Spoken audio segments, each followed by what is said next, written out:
ሰላም ጤና ይስጥልን እንደምናመሽታችኋል ውድ ተመልካቾቻችን የዕለተ ሐሙስ ሚያዝያ 30 2017 ከአባይ ቴሌቪዥን የሚተላለፍላችሁ አውደ ዜና ተጀምሯል።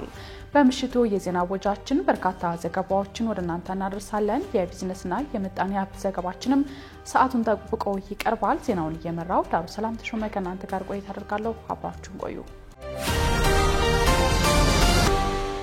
በመጀመሪያው ክፍለ ጊዜ የመረጃ ጥንቅራችን የትግራይ ክልል ጊዜያዊ አስተዳደር በክልሉ ውስጥ ያለውን ችግር ለመፍታት ብቸኛው አማራጭ ሰላማዊ ውይይት ነው ማለቱን የህዝብ እንባ ጠባቂ ተቋም የሚሰጣቸውን የመፍትሄ ሐሳቦች አስፈጻሚ አካላት ተግባራዊ አለማድረግና ለስራ ተባባሪ አለመሆን ለስራው እንቅፋት እንደሆኑበት መግለጹን እንዲሁም ለስራ ወደ ውጪ የሚሰማሩ ዜጎች ለሚደርስባቸው ድብደባና እንግልት የኢትዮጵያ ኤምባሲዎችና ቆንስላዎች መብታቸውንና ደህንነታቸውን እያስጠበቁ አለመሆኑን አንድ ጥናት ማመላከቱን ጨምሮ ሌሎች መረጃዎችን ወደ እናንተ እናደርሳለን። አብራችሁን ቆዩ።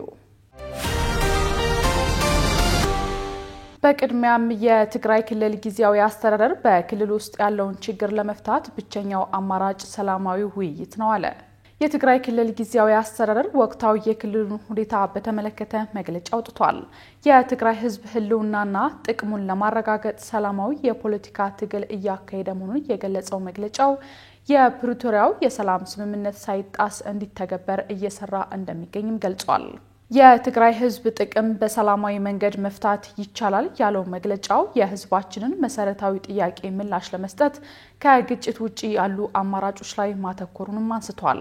የትግራይን ህዝብ መሰረታዊ ጥያቄዎች ለመመለስ ሰላሙንና ደህንነቱን ለማረጋገጥ እየሰራው እገኛለሁ ያለው የአስተዳደሩ መግለጫ በዚህ መሰረት ከፌደራል መንግስት ጋር ብቻ ሳይሆን ከማንኛውም ኃይል ጋር ለመነጋገር ዝግጁ ነኝ ብሏል። የትኛውንም ጥያቄ በሰላማዊና ህጋዊ መንገድ ለመፍታት የተሻለውን ሁሉ ጥረት ማድረግ ተገቢ ነው ያለው መግለጫው ከፌደራል መንግስት ውጪ ስላሉ ቡድኖችና ተቋማት ያለው ዝርዝር ነገር የለም። ይህንን ለማሳካት ጥረት እያደረኩ ነው ያለው የኮሙኒኬሽን ጉዳዮች ቢሮ መግለጫ ነገር ግን ከዚህ ውጪ እየተንቀሳቀሱ ነው ያላቸውን አካላት ከድርጊታቸው እንዲቆጠቡ ማስጠንቅቋል። ከተጠቀሱት መርሆችና እምነቶች ባሻገር የትግራይ ክልል ጊዜያዊ አስተዳደር የማያውቀው ዓላማው ምን እንደሆነ የማይታወቅ ማንኛውንም አይነት የውጭ ግንኙነት ማድረግ ስህተት ነው ያለው ቢሮ ስህተት ብቻ ሳይሆን ህዝባችንን አደጋ ላይ የሚጥል አደገኛ ተግባር ነው ሲል አስጠንቅቋል። አክሎም ከአስተዳደሩ ውጪ ያለ ማንኛውም አካል አስተዳደሩን የሚያደናቅፍ እንቅስቃሴ እንዳያደርግ አሳስበው እንዲህ አይነቱ ድርጊት በማንኛውም ሁኔታ ተቀባይነት የሌለው ነው ብሏል። የህዝብ እንባ ጠባቂ ተቋም የሚሰጣቸውን የመፍትሄ ሐሳቦች አስፈጻሚ አካላት ተግባራዊ አለማድረግና ለስራ ተባባሪ አለመሆን ለስራው እንቅፋት እንደሆኑበት ገለጸ። የኢትዮጵያ ህዝብ እንባ ጠባቂ ተቋም የ2017 በጀት ዓመት የ9 ወራት አፈጻጸምን አስመልክቶ መግለጫ አውጥቷል። ተቋሙ በመግለጫው ባለፉት 9 ወራት በመንግስት አስፈጻሚ አካላትና በግል ድርጅቶች የሚፈጸሙ አስተዳደራዊ በደሎችን በተመለከተ 1716 አቤቱታዎች እንደቀረቡለት ገልጿል። የአቤቱታዎች ይዘት 379 ከይዞታ መብት ጋር የተያዙ 115 የጡረታ መብት አለመከበርን የሚያመላክቱ 510 መንግስታዊ አገልግሎት አለማግኘት መሆናቸውን አንስቷል። እንዲሁም 23 የካሳ ጥያቄ፣ 423 ከስራ መብት ጋር የተያዙ 26 ትምህርት ነክ ጉዳዮች፣ 10 መረጃ ክልከላና 230 ልዩ ልዩ ጉዳዮች እንደቀረቡለት ጠቅሷል። ለተቋሙ ከሚቀርቡ አቤቱታዎች ውስጥ የመንግስትና የልማት ድርጅቶች ሰራተኞች መብትና ጥቅም አከባበር ጋር የተያያዙ ከይዞታ አስተዳደርና ከተለያዩ መንግስታዊ አገልግሎት አሰጣጥ ጋር በተገናኘ የሚቀርቡ አቤቱታዎች ሰፊውን ድርሻ እንደሚይዙም ተቋሙ ለአባይ ቴሌቪዥን በላከው መግለጫ ላይ ሰፍሯል። የአቤቱታ መዝገቦችን መርምሮ እልባት ከመስጠት አኳያ በዚህ ወቅት 683 አዲስ መዝገቦች ተከፍተው ምርመራ ላይ መሆናቸውን አክሏል። በተቋሙ የተሰጡ ውሳኔ ሐሳቦችን ባልፈጸሙ የመንግስት አስፈጻሚ አካላት ላይ ተጠያቂ ለማድረግ በተሰራው ስራ በ38 መዝገቦች ላይ የወንጀል ክስ ተመስርቶ 18ቱ እልባት አግኝተው በእስራትና የገንዘብ መቀጮ የተቀጡ መሆናቸውን ገልጾ ቀሪ 20 መዝገቦች በክስ ሂደት ላይ መሆናቸውን አንስቷል። በዚህም በ32 መዝገቦች የተካተቱ 275 ሰራተኞች ወደ ስራ እንዲመለሱ የደረጃ እድገት እንዲያገኙና ያልተከፈለ ጥቅማ ጥቅምና ደሞዝ እንዲከፈላቸው መደረጉን አንስቷል።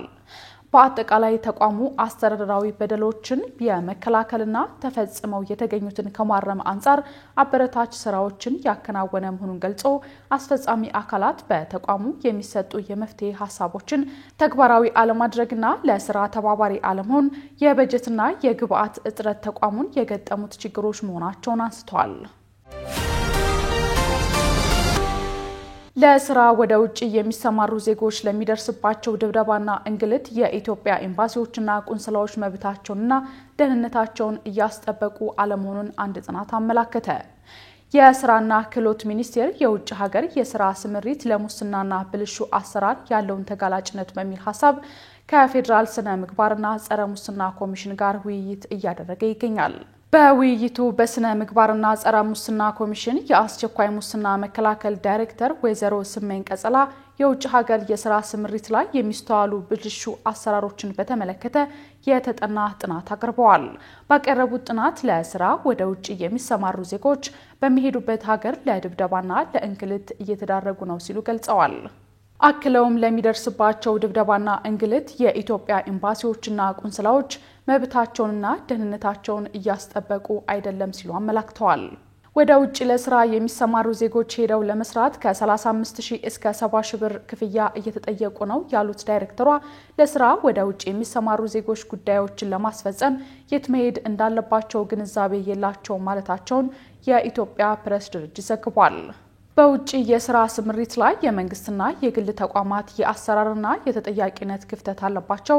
ለውጭ ሀገር የስራ ፍሰት የወጡ ህጎችንና ስርዓቶችን ለተገልጋዮች ግልጽ ከማድረግ አኳያ ክፍተት አለ ሲሉም ተናግረዋል። ለተገልጋዮች ተገቢውና ግልጽ ግንዛቤ ባለመሰጠቱም በርካታ ዜጎች ለእንግልት፣ ለሙስናና ለብልሹ አሰራር እየተዳረጉ ነው በማለትም ገልጸዋል። የተወደዳችሁ ተመልካቾቻችን እየተከታተላችሁት ያላችሁት ከአባይ ቴሌቪዥን የአውደ ዜና የመረጃ ሰዓታችን ቀጥሏል። የትግራይ ክልል የጤና ባለሙያዎች የ17 ወራት ውዝፍ ደሞዝ እንዲከፈላቸው በድጋሚ በሰላማዊ ሰልፍ መጠየቃቸውን፣ በአዲስ አበባ የኩፍኝ በሽታ መከላከያ ክትባት ከሚቀጥለው ሳምንት ጀምሮ ሊሰጥ መሆኑን ጨምሮ ሌሎች ዜናዎችን እያሱ በለጠ በዝርዝር ያቀርባቸዋል። ተከታትለን እንመለስ። የትግራይ ክልል የጤና ባለሙያዎች የ17 ወራት ውዝፍ ደሞዝ እንዲከፈላቸው በድጋሚ በሰላማዊ ሰልፍ ጠየቁ። የትግራይ ክልል የጤና ባለሙያዎች በክልሉ በተካሄደው ግጭት ወቅት ሳያገኙ የቀሩት የ17 ወራት ውዝፍ ደሞዝ እንዲከፈላቸውና ምቹ የሥራ ሁኔታ እንዲፈጠርላቸው በሰላማዊ ሰልፍ ጠይቀዋል። ባለሙያዎቹ ጥያቄያቸውን ያሰሙት በትላንትናው ዕለት በመቀለ ከተማ በሚገኙ የተለያዩ የጤና ተቋማት በተካሄዱ ሰላማዊ ሰልፎች ነው። ከትላንትና ጀምሮ ለ3 ተከታታይ ቀናት በክልሉ በሚገኙ የተለያዩ የጤና ተቋማት እንደሚካሄድ የተነገረው የሰላማዊ ሰልፍ የጠራው የትግራይ ጤና ባለሙያዎች ማህበር ነው። የማህበሩ ፕሬዝዳንት ዶክተር ፍስሐ አሸብር የጤና ባለሙያዎች በትግራይ ግጭት ወቅት በስራ ገበታቸው በመገኘት ለህዝባቸው አገልግሎት ሲሰጡ መቆየታቸውን፣ የሕክምና አገልግሎት ሲሰጡ የቆዩትም ለ17 ወራት ያህል ደሞዝ ሳይከፈላቸው እንደነበር ጠቁመዋል። ባለሙያዎቹ ሰላማዊ ሰልፉን ያካሂዱት ውዝፍ ደሞዛቸውና በጊዜው በትርፍ ሰዓት ያገለገሉበት ክፍያ እንዲከፈላቸው መሆኑን ዶክተር ፍስሐ ተናግረዋል። የጤና ባለሙያዎች በዚህ ሰልፋቸው የህግ ከለላ እንዲሰጣቸው፣ ከደሞዛቸው የሚቆረጥ ግብር እንዲቀነስላቸው፣ ነጻ የሕክምና አገልግሎት እንዲሰጣቸውና የመኖሪያ ቤት እንዲመቻችላቸው ጠይቀዋል። በሰልፉ ላይ የጤና ባለሙያዎች በችግርነት ከጠቀሷቸው ጉዳዮች ውስጥ የትራንስፖርት አቅርቦት አለመዘጋጀትና በጤና ተቋማት የህፃናት ማቆያ አለመኖር ይገኙበታል። የትግራይ ጤና ባለሙያዎች ማህበር ባለፈው ዓመት ከክልሉ ጤና ቢሮ ጋር በጋራ ባደረገው ጥናት መሰረት በትግራይ ክልል ያለው ሁኔታ ምቹ ባለመሆኑ ምክንያት 921 የጤና ባለሙያዎች ክልሉን ለቀው እንዲወጡ ተገደዋል። በተመሳሳይ ምክንያት ብዛት ያላቸው የጤና ኤክስቴንሽን ባለሙያዎችም የስራ ዘርፍ እንደቀየሩ ማህበሩ አስታውቋል። ከመቀለ በተጨማሪ በውቅሮ፣ አድዋ፣ መሆኒና ሌሎች ከተሞችም ተመሳሳይ ሰልፍ መካሄዱንም ኢትዮጵያን ኢንሳይደር ዘግቧል። የኢትዮጵያ ካፒታል ገበያ ባለስልጣን በአቶ ኤርሚያስ አመልጋ በሌሎች ግለሰቦችና ተቋማት ላይ ምርመራ መጀመሩን አስታወቀ። የኢትዮጵያ ካፒታል ገበያ ባለስልጣን በታዋቂው ስራ ፈጣሪ አቶ ኤርሚያስ አመልጋን ጄነሲስ ኢንቨስትመንት ሰርቪስ የተባለ ኩባንያን ጨምሮ ህገወጥ በሆነ መንገድ ሰነደ መዋዕለ ንዋዮችን ለማህበረሰቡ በመሸጥ ገንዘብ ሲሰበስቡ ነበር ባላቸው ግለሰቦችና ድርጅቶች ላይ ምርመራ መጀመሩን አስታውቋል። ቅሬታ የቀረቡለት ግለሰቦችና ተቋማት ላይ ምርመራ መጀመሩን የገለጸው የባለስልጣን ባለስልጣኑ መግለጫ ፈቃድ ሳይኖራቸው የካፒታል ገቢ አገልግሎት የሚሰጡ ወይም ለማቅረብ የሚሞክሩ አካላት ካሉ ጥቆማ እንዲቀርብለት ጠይቋል። በኢትዮጵያ ውስጥ የካፒታል ገቢያን የመቆጣጠር ኃላፊነት የተጣለበት ተቋም መሆኑን ያስታወቀው ባለስልጣኑ ዘርፉ ተአማኒነት እንዲኖረው ማድረግ፣ መዋቅራዊ የአደጋ ስጋቶችን መቀነስ እንዲሁም ስርዓቱን ማስፋፋት ዋነኛ ስራዎች መሆናቸውን ገልጸዋል። ባለስልጣኑ በመግለጫው በአሁኑ ወቅት በተለያዩ ግለሰቦችና ድርጅቶች ላይ ህገወጥ የሰነድ ሽያጭን በመጠቀም ከህዝብ ገንዘብ በማሰባሰብ ተግባር ላይ ምርመራ እየተካሄደ መሆኑን ይፋ አድርገዋል። በተለይም በአቶ ኤርሚያስ አመልጋና በጄነሲስ ኢንቨስትመንት ሰርቪስ ኩባንያ ላይ እየተካሄዱ ያሉት ምርመራዎች በህገ መንግስት የተረጋገጠ የመስማትና የመከላከል ሙሉ መብታቸው በተጠበቀ ሁኔታ እንደሚከናወኑ ባለስልጣኑ ጠቅሷል። በተጨማሪም ባለስልጣኑ ህብረተሰቡ ከካፒታል ገበያ ጋር በተያያዙ እንቅስቃሴዎች ላይ ሲሳተፍ ከፍተኛ ጥንቃቄ እንዲያደርግ አሳስበዋል። በተለይም በንግድ ድርጅት ምስረታ ላይ ሲሳተፉ የንግድ ምዝገባና ምስረታ ሰነዶችን ከሚመለከተው አካል እንዲያረጋግጡ እንዲሁም ገንዘብ ከመክፈላቸው በፊት በባለስልጣኑ ፍቃድ ከተሰጣቸው የኢንቨስትመንት አማካሪዎች ብቻ ምክር እንዲፈልጉ ጠይቀዋል። ባለስልጣኑ ፍቃድ ሳይኖራቸው የካፒታል ገበያ አገልግሎት የሚሰጡ ወይም ለማቅረብ የሚሞክሩ አካላት ካሉ ለባለስልጣኑ ጥቆማ እንዲሰጥ ጥሪ ያቀረበ ሲሆን በእንደዚህ አይነት ህገወጥ ድርጊት ላይ ተገቢውን እርምጃ እንደሚወስድም አስጠንቅቋል። በአዲስ አበባ የኩፍኝ በሽታ መከላከያ ክትባት ከሚቀጥለው ሳምንት ጀምሮ እንደሚሰጥ ተገለጸ።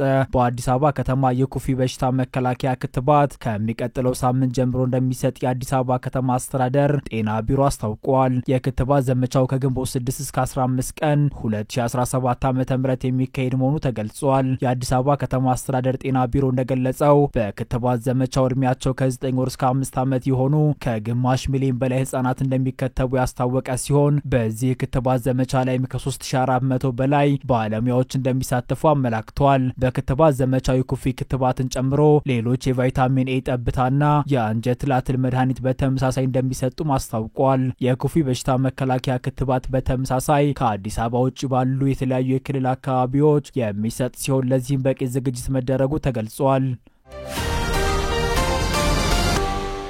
ዛሬም በቀጠለው ግጭት ፓኪስታን 25 የህንድ ሰው አልባ አውሮፕላኖች መታመጣሏን ገለጸች። ህንድ የሽብርተኝነት መሰረተ ልማቶች ናቸው ያለቻቸውን ኢላማዎች በፓኪስታን ውስጥ ትላንትና በአየር ከደበደበች ወዲህ በሁለቱ ኒውክሌር የታጠቁ ጎረቤት ሀገራት መካከል የሚካሄደው ግጭት ተጠናክሮ ቀጥሏል። ህንድ በፓኪስታን የሚገኙ ኢላማዎች ላይ ጥቃት የፈጸመችው በህንድ ካሽሚር ግዛት ውስጥ በፓኪስታን መንግስት ይደገፋሉ ያለቻቸው ታጣቂዎች 26 ሂንዱ የአገር ጎብኚዎችን ከገደሉ በኋላ ነው። ምንም እንኳን ፓኪስታን የቀረበባት ውንጀላ ውድቅ ያደረገች ቢሆንም ህንድ ለተፈጸመው ጥቃት ምላሽ እንደምትሰጥ ዝታለች። የህንድ ጥቃት ተከትሎ በትላንትናው ዕለት ፓኪስታን 5 የህንድ አውሮፕላኖች መታመጣሏን ቢገልጽም በቤጂንግ የሚገኘው የህንድ ኤምባሲ ግን መረጃውን ሐሰተኛ ሲል አጣጥሎታል። ፓኪስታን በሁለት ትልልቅ ከተሞቿን ጨምሮ በሌሎች የተለያዩ ስፍራዎች ከህንድ የተነሱ 25 ሰው አልባ አውሮፕላኖችን መታመጣሏንም ገልጻለች። የፓኪስታን መከላከያ ቃል አቀባይ አህመድ ሻሪፍ ቻውድሃሪ የአውሮፕላኖች ስብርባሪዎች እየተሰበሰቡ ነው ሲሉ ተናግረዋል። ወደ ፓኪስታን የአየር ክልል የህንድ ሰው አልባ አውሮፕላኖች መላካቸውን አላቋረጡም ያሉት ቃል አቀባዩ ለዚህ ያለምንም ምክንያት ለሚፈጽሙት ትንኮሳ ዋጋ ይከፍላሉ ብለዋል። የህንድ መከላከያ ሚኒስቴር በበኩሉ ፓኪስታን በሰሜናዊና ምዕራብ ወታደራዊ ኢላማዎች ላይ ጥቃት ለመክፈት እንደሞከረችና ሁሉም በአየር መቃወሚያ ስርዓት ከጥቅም ውጪ መደረጋቸውን ተናግረዋል። በምላሹም የህንድ አየር ኃይል በተለያዩ ስፍራዎች የሚገኙ የአየር መከላከያ ራዳሮችንና መቃወሚያዎችን ማውደሙን ተናግረዋል። ፓኪስታን ረቡዕ ዕለት ህንድ በፈጸመችው ጥቃት 31 ሰላማዊ ዜጎች ሲገደሉ 50 ደግሞ መቁሰላቸውን ስትገልጽ ህንድ በበኩሏ 13 ሰላማዊ ዜጎች ሲገደሉ 59 ቆስለውብኛል ብላለች። ከአባይ ቴሌቪዥን የምሽት ዘገባዎች እንደቀጠሉ ናቸው። የተወደዳችሁ ተመልካቾቻችን አሁን ደግሞ የቢዝነስና ምጣኔ ሀብት ጉዳዮች የሚቀርቡበት ሳለርሰናል መረጃዎቹን ሀና ፍስሐ ይዛለች። ተከታትለን እንመለስ። በድጋሚ አብራችሁን ቆዩ።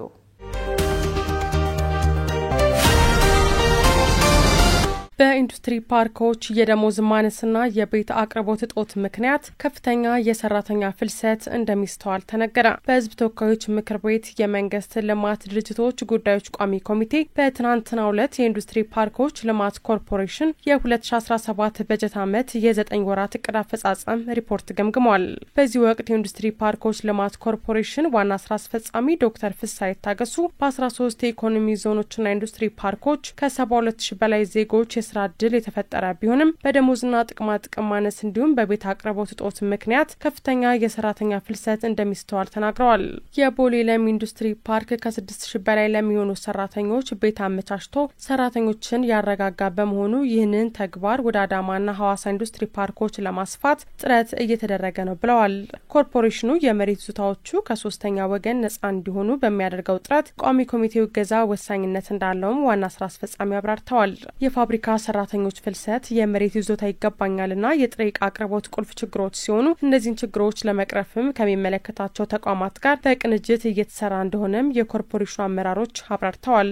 የመንግስት ልማት ድርጅቶች ጉዳዮች ቋሚ ኮሚቴ ምክትል ሰብሳቢ ኢንጂነር ስለሺ ኮሪ በበኩላቸው በኢንዱስትሪ ፓርኮች የስራ ዕድል ፈጠራ፣ በተኪ ምርትና በመሰረተ ልማት ዝርጋታ የተሻለ ክንውን ቢታይም በቆሻሻ ፍሳሽ አወጋገድ፣ በጥሬ ዕቃ አቅርቦት፣ በመሬት ይዞታና በገጽታ ግንባታ ዙሪያ ትኩረት ተሰጥቶ ሊሰራ እንደሚገባ ማሳሰባቸውን ከምክር ቤቱ ያገኘነው መረጃ ያመለክታል።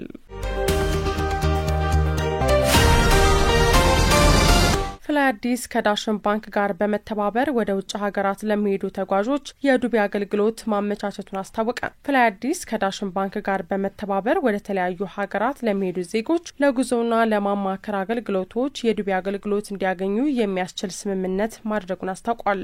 ድርጅቱ የጉዞና የማማከር አገልግሎቶችን ከአውሮፓ፣ ፖላንድ፣ ቱርክ፣ ጣሊያን፣ ካናዳና ሩሲያ ሀገራት በተጨማሪ በሌሎች ሀገራትም ዜጎች በሚሄዱባቸው ሀገራት ሁሉ ለሚያስፈልጋቸው የጉዞና ሌሎች አገልግሎቶች በዱቤ ማግኘት እንዲችሉ ከባንኩ ጋር ስምምነት ላይ ደርሶ ወደ ስራ መግባቱን አስታውቋል። ስምምነቱ በህገወጥ መንገድ ወደ ውጭ ሀገራት የሚሄዱ ወጣቶችን ህጋዊና አስተማማኝ በሆነ መልኩ ወደሚፈልጉበት ሀገራት እንዲሄዱ የሚያስችል መሆኑ ተጠቁሟል።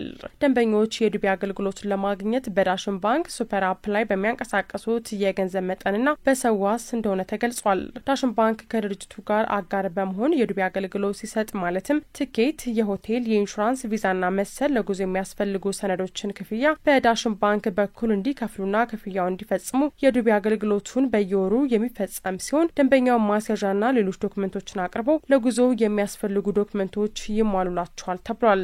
ለሕክምናና ለትምህርት፣ ለስራ፣ ለሽርሽር ለሚያደርጉት ጉዞም ከዳሽን ባንክ ጋር በመሆን የዱቤ አገልግሎት በመስጠት እንደሚሰራ ተነግሯል። ፍላይ አዲስ ከሚመለከተው የመንግስት መስሪያ ቤት ህጋዊ እውቅና በማግኘት ላለፉት 4 ዓመታት አውሮፓ፣ ፖላንድ፣ ቱርክ፣ ጣሊያን፣ ካናዳና ሩሲያ እንዲሁም ሌሎች በርካታ ሀገራት ለትምህርት፣ ለስራና ለሕክምና እንዲሁም ለጉብኝት ጉዞ ለሚያደርጉ ዜጎች ህጋዊ የጉዞና የማማከር አገልግሎት በመስጠት ላይ የሚገኝ ተቋም እንደሆነ ዛሬ በተሰጠው ጋዜጣዊ መግለጫ ላይ ተነግሯል።